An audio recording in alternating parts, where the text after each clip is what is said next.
Hello. ஆமா, எப்படி இருக்கீங்க? 65 வயதில் கூட முடிக்கலாம். என்ன? பெற்ற பிள்ளைகளுக்கு மகத்தான திட்டம், முதியோர்களுக்கு முதலிட தேர்வு, பேரு குழந்தைகளுக்கு பெருமதியான பரிசு. நிச்சயமான ஒன்று என்றல்ல என்றாவது. நிச்சயமான ஒன்று இன்றல்ல என்றாவது. 4163158100 சிவா கந்தையா. பொதுவாக இன்றைய நிகழ்ச்சியினுடைய ஆரம்ப கேள்வி இதுதான். என்னையே நான் தன்னிலை தான் அறிந்து கொள்வது, உன்னையே நீ அறிவாய் என்பது போல எனக்கு என்ன மாதிரியான ஒரு காப்புறுதி வேணும் என்பது எங்கிருந்து ஆரம்பமாகிறது? ஒருவர் ஒரு காப்புறுதியை எடுப்பதற்கு முன்னர் அவருக்கு எப்படிப்பட்ட காப்புறுதி தேவை என்பதை சரியான முறையிலே புரிந்து கொள்ள வேண்டும். முதலாவதாக நாங்கள் யோசிக்கணும், எங்களுக்கு காப்புறுதி தேவைதானா என்பதை முதல் நாங்கள் தீர்மானித்துக் கொள்ள வேண்டும். எங்களுக்கு காப்புறுதி தேவையாக இருந்தால் அந்த காப்புறுதி யாருக்கு பயன்பட போகின்றது என்பதை நாங்கள் சரியான முறையிலே ஐடென்டிஃபை பண்ணி அவர்களே அதுக்கு பெனிஃபிஷரியாக மாற்றப்படுகின்றார்கள். அவர்கள் அப்படி யாருக்கு காப்புறுதி செய்ய வேண்டும் என்பதை தீர்மானித்த பின்னர் எப்படியான காப்புறுதி தேவை என்பதை நாங்கள் சரியான முறையிலே புரிந்து கொள்ள வேண்டும். ஏனென்று சொன்னால், இப்போ ஒரு சிங்கிள் ஆளுக்கு தேவையான காப்புறுதி வித்தியாசமாக இருக்கலாம், ஃபேமிலி ஆளுக்கு காப்புறுதி வித்தியாசமாக இருக்கலாம். உதாரணமாக சிலர் சொல்லலாம், ஒரு 20 வயது அல்ல 20-25 வயது ஆட்களுக்கு காப்புறுதி தேவையில்லை, அவர்கள் இளமையிலே இருக்கின்றார்கள் என்று நினைக்கலாம். அப்படியான சந்தர்ப்பங்களில் காப்புறுதி எடுக்காமல் விடுவதை விட ஒரு பெரிய அமௌண்ட்டுக்கு ஒரு டேர்ம் இன்சூரன்ஸை எடுத்தால் அவர்கள் 20 வருடங்களுக்கு பின்னர் மருத்துவ பரிசோதனையின்றி அந்த காப்புறுதியை தொடர்ந்தும் அவர்கள் பல காலங்களுக்கு நீடித்துக் கொண்டு போகலாம். உதாரணமாக, நான் லாஸ்ட் வீக் ஒரு வீட்டிலே போயிருந்தேன். அவர்களுக்கு பேரண்ட்ஸுக்கு நான் 2 பேருக்கும் இன்சூரன்ஸ் செய்தேன். அப்போ அவர்கள் என்னிடம் கேட்டார்கள், தங்கள் பிள்ளைகளுக்கு 22 வயதும் 23 வயதும் அவர்களுக்கு காப்புறுதி உண்மையில் தேவைதானா என்று கேட்டார்கள். நான் சொன்னேன், நீங்கள் கட்டாயம் எடுக்க வேண்டும் என்று இல்லை, ஆனால் நீங்கள் ஒரு $1 மில்லியன் அவர்களுக்கு ஒரு 20 years டேர்ம் எடுப்பதாக இருந்தால் ஒரு மிக குறைந்த விலையாக $30 அளவிலேயே கோஸ்ட் பண்ணும். $30 to $40. அப்ப அந்த ஒரு நாளைக்கு $1 அவர்கள் செலவழிப்பதன் மூலம் எதிர்பாராத விதமாக அவர்களுக்கு ஒன்று நடந்தால் அந்த குறிப்பிட்ட காலத்தில் அந்த இழப்பை அவர்களை தங்கியிருப்பவர்கள் தாங்கக்கூடியதாக இருக்கும். அது மட்டுமன்றி அந்த 20 வருடங்களுக்கு அவர்களுடைய இன்சூரபிலிட்டி, அதாவது அவர்களுக்கு ஏதாவது வருத்தம் வந்தால், டயபெட்டிக், கொலஸ்ட்ரால் அல்லது பிரஷர் ஏதாவது வருத்தம் வந்தால் அவர்கள் அதை பற்றி திங்க் பண்ண தேவையில்லை. ஏன்னு சொன்னால், அவர்களுக்கு அப்படி வருத்தம் படும் பொழுது ஒரு டேர்ம் இன்சூரன்ஸ் இல்லாத விடத்து அவர்கள் இன்சூரன்ஸ் எடுப்பதே கஷ்டமாக இருக்கும். அப்படி ஒரு இன்சூரன்ஸ் எடுக்க முடியாத ஒரு நிலை ஏற்பட்டால் அவர்கள் ஃபியூச்சர்லே இன்சூரன்ஸ் எடுக்கக்கூடிய தகுதியை இழந்து விடுகின்றார்கள். எனவே அந்த ஃபியூச்சர்லே இன்சூரன்ஸ் எடுக்கக்கூடிய ஒரு ஃபவுண்டேஷனை போட்டு அதே நேரத்திலே டெம்பரரியாக உங்களுக்கு அந்த குறிப்பிட்ட காலத்துக்கு ஒரு கவரேஜை நீங்கள் உறுதி செய்து கொள்வதன் மூலம் உங்களுக்கு ஃபியூச்சர்லே வரக்கூடிய ஒரு இதை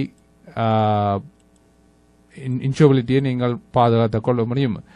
அதே போல நாங்கள் ஏன் இன்சூரன்ஸ் எடுக்க வேண்டும் என்பதை நீங்கள் முதலிலே புரிந்து கொண்டு, அந்த இன்சூரன்ஸ் சில வேளை மோட்கேஜை பாதுகாப்பதற்காக இருக்கலாம், அல்லது பிள்ளைகளுடைய படிப்பை உறுதி செய்து கொள்வதற்காக இருக்கலாம், அல்லது துணைவியின் எதிர்கால வாழ்க்கைக்கு ஒரு பயனுள்ளதாக இருக்கலாம், அல்லது பெற்றோருக்கு பயனாக இருக்கலாம். எந்த விதத்திலும் அந்த இன்சூரன்ஸ் உங்களுக்கு எப்படி பயன்பட போகுது என்பதை நீங்கள் தெரிவு செய்து கொண்டு அதற்கு ஏற்ற முறையிலே உங்கள் இன்சூரன்ஸை சரியான முறையிலே தயார்படுத்திக் கொண்டு அந்த இன்சூரன்ஸ் எடுத்தால் அது மிகவும் பயனுள்ளதாக இருக்கும்.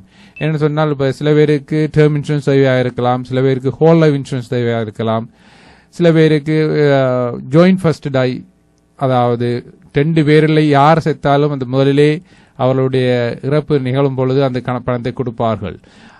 உதாரணமாக, ஒரு ஹஸ்பண்ட் அண்ட் வைஃப் இருந்தால் அவர்களுக்கு பிள்ளைகள் இல்லாவிட்டால் அநேகமாக அந்த ஜாயிண்ட் ஃபர்ஸ்ட் டை எடுப்பார்கள். ஏன்னு சொன்னால், அவர்களுக்கு யாரும் இல்லாத விடத்து ஹஸ்பண்டுக்கு நடக்கும் பொழுது அந்த காசு வைஃபுக்கு போகும், வைஃபுக்கு ஒன்று நடந்தால் அது ஹஸ்பண்டுக்கு போகும். அப்படியான இடத்து அவர்கள் 2 இன்சூரன்ஸ் எடுக்க தேவையில்லை அநேகமாக. ஏன்னு சொன்னால், ஒருவருக்கு ஒன்று நடந்தால் மற்றவருக்கு அந்த காசு கிடைக்கும் பொழுது, 2வது ஆளுக்கு ஒன்று நடக்கும் பொழுது யாருக்குமே இந்த காசு தேவையில்லை என்று வரும்பொழுது 2 இன்சூரன்ஸ் எடுக்க தேவையில்லை. 2 பேருக்குமே சேர்த்து ஒரு இன்சூரன்ஸை எடுத்தால் அவர்களுடைய தேவை பூர்த்தியாகின்றது. எனவே இன்சூரன்ஸ் எப்படி எடுக்க வேண்டும், யாருக்கு எடுக்க வேண்டும், என்ன வகையான இன்சூரன்ஸ் எடுக்க வேண்டும் என்பதை சரியான முறையிலே முதல் தீர்மானித்து அதன் பின்னர் நீங்கள் அந்த இன்சூரன்ஸை நீங்கள் தெரிவு செய்து கொள்ள வேண்டும். பெரும்பாலான மக்கள், அதாவது குழந்தைகள், ஒரு குழந்தைகள் இருப்பவர் இல்லாமல் இருப்பவர் என்று வித்தியாசம் இல்லாமல் ஒரு குறிக்கப்பட்டவர்கள் தன்னை பற்றி தான் ஒரு காப்புறுதி செய்வதற்கு முன்பாக இப்ப ஒரு கார் வாங்குறது என்று சொன்னார், ஒரு 15-20 இடத்துக்கு போறாரு இல்லையா, அல்லது ஒரு வீடு வாங்க போறார் என்றால் ஒரு 15-20 வீடு பாக்குறார், ஒரு சில ஷாப்பிங் அரவுண்ட் சொல்வார்கள். அது ஏன் இந்த காப்புறுதிக்கு மட்டும் நிறைய பேர் ஷாப் அரவுண்ட் செய்வதில்லை? அப்படி செய்வதற்கும் செய்யாமல் செய்வதற்கும் என்ன வித்தியாசம் இருக்கும்? நல்ல கேள்வி. என்னன்னு சொன்னால், ஷாப் அரவுண்ட் செய்யும் பொழுது எங்கே சில வேளை ஒரு $30 எடுக்கக்கூடிய காப்புறுதியை சில பேர் $100 எடுத்திருக்கின்றார்கள். அப்படியாக ஷாப் அரவுண்ட் செய்யாமல் அவர்கள் எடுத்தார்களே ஆனால் சில வேளைகளிலே நல்ல டீல் கிடைக்கலாம். ஆனால் பல வேளைகளிலே அவர்கள் அதிக பிரைஸை பே பண்ண வேண்டிய ஒரு நிர்பந்தம் ஏற்படுகின்றது.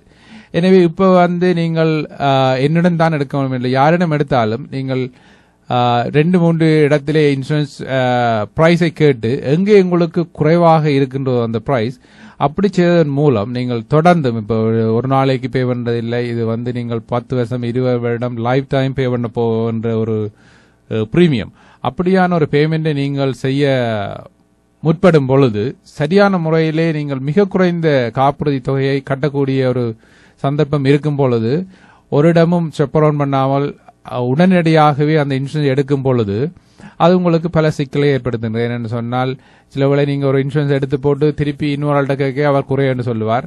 ஆனால் சில வேளைகளிலே பிரைஸ் குறைவாக இருக்கும், அந்த இன்சூரன்ஸ் பிள்ளையாக இருக்கும். எனவே நீங்க மிக கவனமாக இருக்க வேண்டும். இன்சூரன்ஸை தெரிவு செய்யும் பொழுது சரியான ஒரு வரைவிலங்கு, எந்த வகையான இன்சூரன்ஸ் நீங்க எடுக்க போகின்றீர்கள் என்பதை முதலிலே தெரிவு செய்து கொண்டு அந்த இன்சூரன்ஸை உரிய பணத்தை எவ்வாறு எங்கே மிக குறைந்த விலையிலே பெற்றுக்கொள்ளலாம் என்பதை நீங்கள் நிச்சயமாக ஷாப் அரவுண்ட் செய்ய முடியும். அது நீங்கள் ஏஜென்ட் மூலமாகவும் அந்த பிரைஸை பெற்றுக்கொள்ள முடியும், அல்லாவிடத்தில் ஆன்லைனில் கூட நீங்கள் அந்த பிரைஸை பெற்றுக்கொள்ள முடியும். இப்போ எழுதுதான் இந்த வெப்சைட் எல்லாம் இருக்கின்றது. அங்கே போய் நீங்கள் உங்களுடைய ஏஜையும் என்ன டைப் இன்சூரன்ஸ் உங்களுக்கு தேவை என்பதை நீங்கள் தெரிவு செய்து கொண்டால் அந்த இன்சூரன்ஸுக்குரிய பிரைஸ் என்னவென்று நீங்கள் சரியாக புரிந்து கொள்ள வேண்டும்.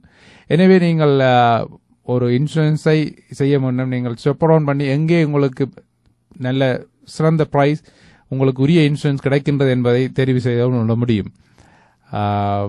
எனவே நீங்கள் மீண்டும் அந்த ஏஜென்ட் மூலமாகவோ அல்ல ஆன்லைன் மூலமாகவோ உங்கள் இன்சூரன்ஸின் பிரைஸை சரியான முறையில் தெரிவு கொண்டு அதன் பின்னர் அதற்குரிய பேமெண்ட்டை நீங்கள் தொடர்ந்தால் அடிக்கடி மாற்றிக்கொண்டிருக்க வேண்டிய தேவை இருக்காது.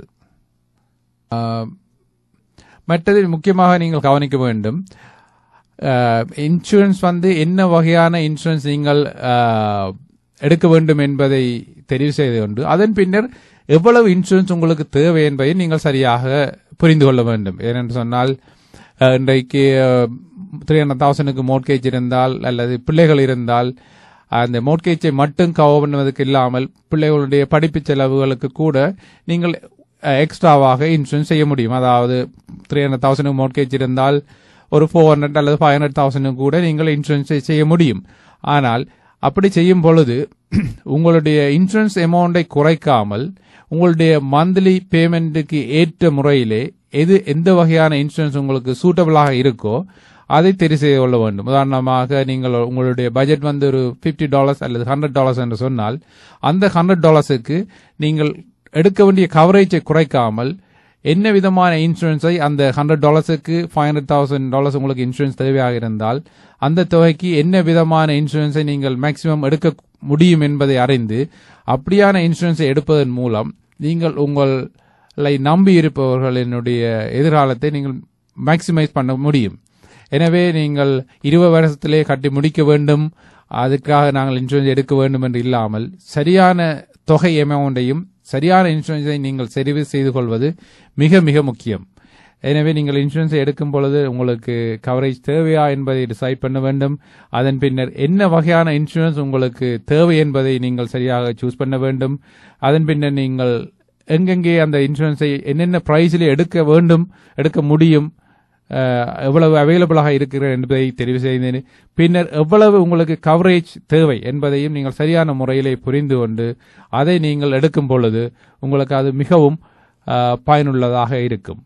அது மட்டும் இல்லாமல் அந்த இன்சூரன்ஸ்லேயே சில ஃபீச்சர்ஸ் இருக்கும். உதாரணமாக நீங்கள் வேலை செய்து கொண்டிருக்கும் பொழுது அந்த காசை கட்ட முடியாதாக இருக்கும். ஆனால் ஏதாவது ஒரு காரணத்தினால் நீங்கள் வேலையை இழக்கும் பொழுது அந்த மந்த்லி தொகையை கட்டுவது கஷ்டமாக இருக்கும். அப்படியான சந்தர்ப்பத்தில் நீங்கள் வேவர பிரீமியம் என்ற ஒரு ஆப்ஷனை நீங்கள் தெரிவு செய்தால் உங்களுக்கு ஒரு வருத்தமோ டிசபிலிட்டி காரணமாக ஒரு வேலைக்கு போகாத ஒரு சிச்சுவேஷன் ஏற்படும் பொழுது அந்த மாதாந்த தொகையை அந்த இன்சூரன்ஸ் கம்பெனியை பே பண்ணி கொண்டிருப்பார்கள். எனவே நீங்கள் அந்த தொடர்ந்தும் அந்த இன்சூரன்ஸ் அப்படியான ஒரு நீங்கள் ஆப்ஷனை தெரிவு செய்தால் உங்களுக்கு ஒரு வேலை செய்ய முடியாத ஒரு வருத்தம் வரும் பொழுது தொடர்ந்தும் அந்த மாதாந்த தொகையை அந்த இன்சூரன்ஸ் கம்பெனி கட்டிக்கொண்டிருக்கும். எனவே நீங்கள் இந்த இன்சூரன்ஸை செய்யும் பொழுது என்னென்ன ஆப்ஷன் அதிலே நீங்கள் சேர்த்துக்கொள்ள முடியும் அல்லது என்னென்ன ஆப்ஷன் உங்களுக்கு தேவை என்பதை நீங்கள் சரியாக கவனித்துக் கொள்ள வேண்டும். அது அப்படி நீங்கள் சரியான முறையிலே கவனிக்காவிடத்து உங்களுக்கு ஒரு வருத்தம் வந்தால் அந்த மாதாந்த தொகையை கட்டுவது மிக கடினமாக இருக்கும். சில வேளை 10 வருடம் நீங்கள் கட்டின பாலிசியை கூட வேலையை நீங்கள் வருத்தம் காரணமாக இழக்கும் பொழுது அதை தொடர்ந்தும் கட்டாத விடத்து உங்கள் அந்த பாலிசி கேன்சல் ஆக போகக்கூடிய ஒரு சந்தர்ப்பம் இருக்கின்றது. எனவே நீங்கள் இவ்வளவு எல்லா விஷயத்தையும் கவனத்தில் கொண்டு ஒரு இன்சூரன்ஸை தெரிவு செய்யும் பொழுது அது தொடர்ந்தும் உங்களுக்கு பயனுள்ளதாக இருக்கும்.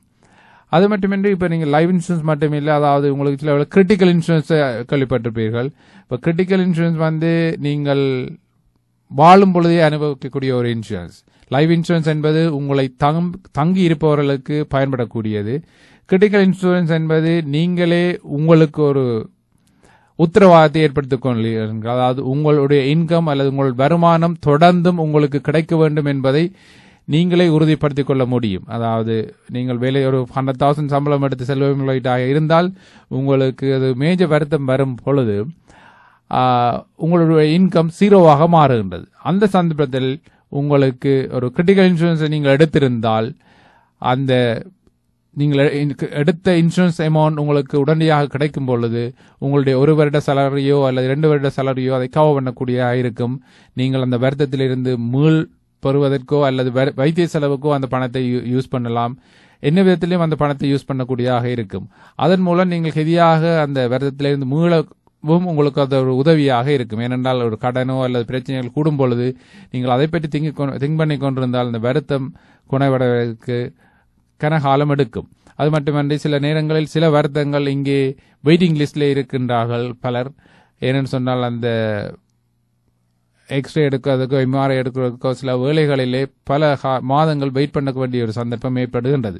அப்படியான சந்தர்ப்பங்களில் உங்களுக்கு ஒரு கிரிட்டிக்கல் இன்சூரன்ஸ் இருந்து அதன் மூலம் அந்த பணத்தை எடுத்துக்கொண்டு நீங்கள் இந்தியாவிலேயோ அல்ல அமெரிக்காவிலேயோ போய் அந்த வருத்தத்திற்கு உரிய சரியான சிகிச்சையை உடனடியாக செய்வதன் மூலம் அந்த வருத்தத்தை ஏர்லியாகவே நீங்கள் குணப்படுத்திக் கொள்ளக்கூடிய ஒரு சந்தர்ப்பமும் இருக்கின்றது.